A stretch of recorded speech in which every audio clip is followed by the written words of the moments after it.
It was a men's dinner party, and they were sitting over their cigars and brandy and discussing magnetism, Donato's tricks and Charcot's experiments. Presently, the skeptical, easygoing men, who cared nothing for religion of any sort, began telling stories of strange occurrences, incredible things which nevertheless had really occurred, so they said, falling back into superstitious beliefs, clinging to these last remnants of the marvelous, becoming devotees of this mystery of magnetism, defending it in the name of science. There was only one person who smiled, a vigorous young fellow, a great ladies' man who was so incredulous that he would not even enter upon a discussion of such matters. He repeated with a sneer, "Humbug, humbug, humbug.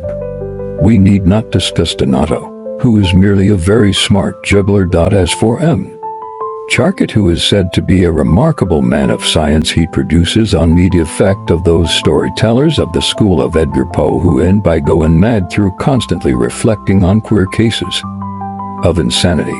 He has authenticated some cases of unexplained and inexplicable nervous phenomena. He makes his way into that unknown region which men are exploring every day and unable always to understand what he say. He recalls perhaps the ecclesiastical interpretation of these mysteries. I should like to hear what he says himself." The words of the unbeliever were listened to with a kind of pity, as if he had blasphemed in an assembly of monks. One of these gentlemen exclaimed, "And yet miracles were performed in olden times." "I deny it," replied the other. "Why cannot they be performed now?" Then each mentioned some fact, some fantastic presentiment, some instance of souls communicating with each other across space, or some case of the secret influence of one being over another. They asserted and maintained that these things had actually occurred, while the skeptic angrily repeated, "Humbug, humbug, humbug." At last he rose, threw away his cigar, and with his hands in his pockets, said, "Well, I also have two stories to tell you, which I will afterwards explain. Here they are. In the little village of Etretat, the men, who are all seafaring folk, go every year to Newfoundland to fish for cod. One night the little son of one of these fishermen woke up with a start, crying out that his father was dead. The child was quieted, and again he woke up exclaiming that his father was drowned. A month later the news came that his father had, in fact, been swept off the deck of his smack by a billow. The widow then remembered how her son had woke up and spoken of his father's death. Everyone said it was a miracle, and the affair caused a great sensation. The dates were compared, and it was found that the accident and the dream were almost coincident, whence they concluded that they had happened on the same night and at the same hour. And there is a mystery of magnetism. The storyteller stopped suddenly. Thereupon one of those who had heard him, much affected by the narrative, asked, "And can you explain this perfectly, monsieur?" "I have discovered the secret. The circumstance surprised me and even perplexed me very much, but you see, I do not believe on principle. Just as others begin by believing, I begin by doubting, and when I cannot understand, I continue to deny that there can be any telepathic communication between souls, certain that my own intelligence will be able to explain it." Well, I kept on inquiring into the matter, and by dint of questioning all the wives of the absent seamen, I was convinced that not a week passed without one of them or one of their children dreaming and declaring when they woke up that the father was drowned. The horrible and continual fear of this accident makes them always talk about it. Now, if one of these frequent predictions coincides, by a very simple chance, with the death of the person referred to, people at once declare it to be a miracle, for they suddenly lose sight of all the other predictions of misfortune that have remained unfulfilled. I have myself known 50 cases where the persons who made the prediction forgot all about it a week afterwards. But if then one happens to die, then the recollection of the thing is immediately revived, and people are ready to believe in the intervention of God, according to some, and magnetism, According to others, one of the smokers remarked, "What you say is right enough. But what about your second story?" "Oh, my second story is a very delicate matter to relate. It happened to myself, and so I don't place any great value on my own view of the matter. An interested party can never give an impartial opinion. However, here it is. Among my acquaintances was a young woman on whom I had never bestowed a thought, whom I had never even looked at attentively, never taken any notice of. I classed her among the women of no importance.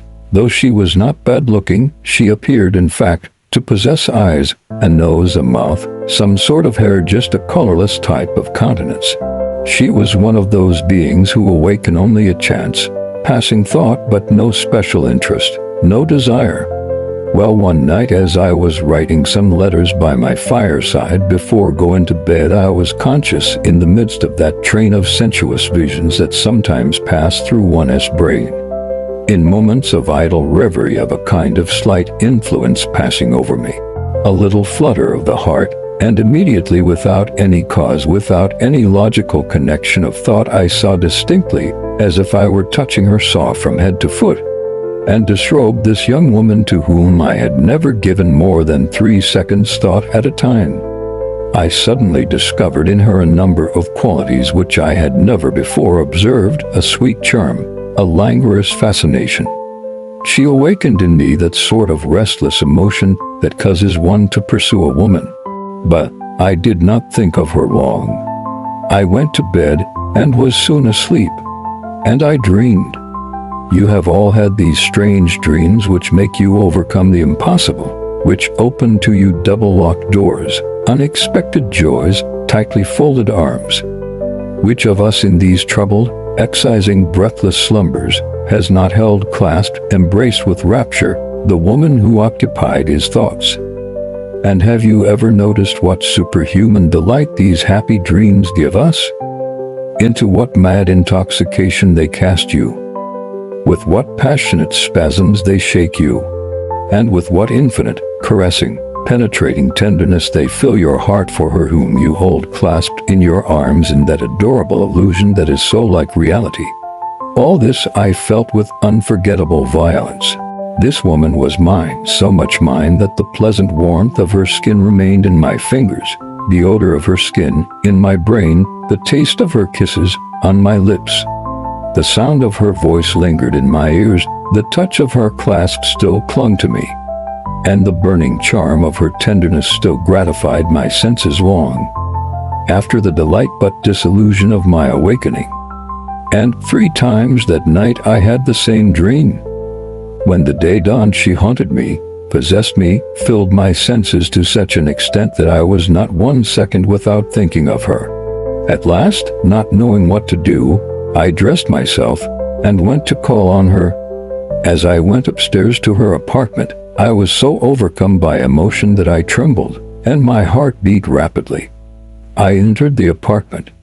She rose the moment she heard my name mentioned, and suddenly our eyes met in a peculiar fixed gaze.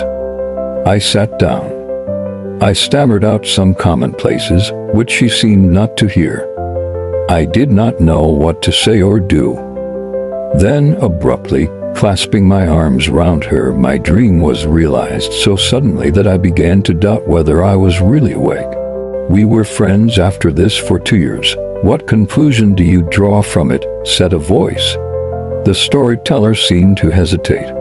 The conclusion I draw from it, well, by Jove, the conclusion is that it was just a coincidence. And then who can tell?